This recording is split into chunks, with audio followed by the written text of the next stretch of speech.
nó chạy đâu? Có đấy. Nó chạy đâu? Chiều nó cởi số nó bây giờ. Hả? Chiều nó cởi số nó. Nó số nó. Có sáng lên đó. Nó cho sư phát tí sư mỗi tí để nó quá. Còn lấy luôn thì nó còn nhất tí còn tan pé như thành số nó còn để còn lấy một ra mà. Còn lấy là phải nó. Phút sáng này còn con này còn con thêm mà mua rồi. Làm ăn chứ chị có bao nhiêu lòng á?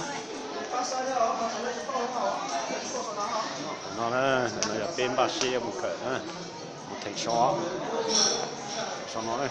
Chúng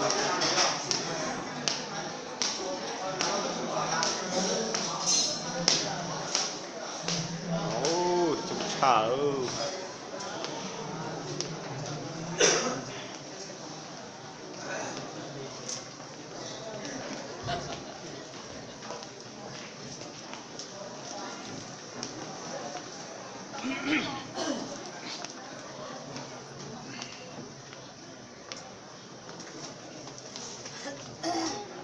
Ông thần nói như thế này á, thì ở tầng dưới chúng ta nghe không à?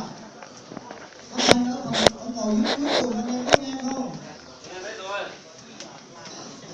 Không nghe lắm à? Nghe hết rồi.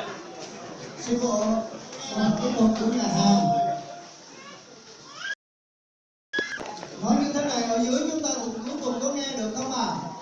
Có nghe được không à? Có nghe rõ không à? Có à?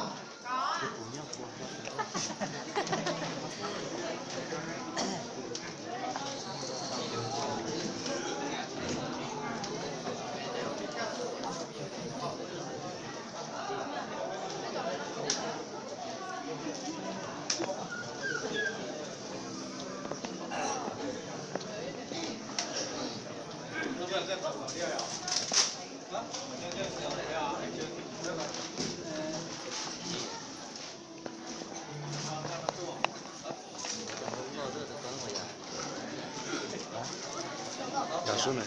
Hả?